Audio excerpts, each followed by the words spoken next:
Moja sobota bola v znamení hier a McDonald Pokémonov. V Trnave som navštívil Fest hry Trnava. Na tomto podujatí sa dalo zaskakať na nafúkovacom hrade, zasúťažiť si v stavaní Rubikovej kocky, zahrať si rôzne hry, naučiť sa pravidlá nových hier, kúpiť si nejaké hry, kartičky alebo rôzne iné super veci a hráčky. Vyriešiť zo pár hlavolamov, poskladať si Lego a rôzne stavebnice, alebo si zahrať aj niečo na počítači.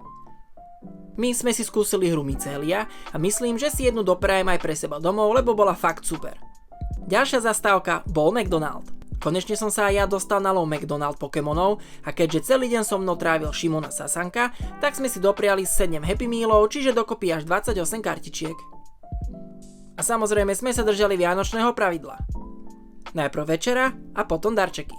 Keď sme konečne dojedli, prišiel na rad lov Pokémonov. Podarilo sa nám dokopy vyzbierať a rozpracovať 3 sety, a to tak, že sme vyzbierali a poskladali 11 kartičiek z 15, 8 kartičiek z 15 a znova 8 kartičiek z 15. Nepodarilo sa mi nájsť Pokémonov ako napríklad Pikachu, Drampa, Roaring Moon a Dragapult.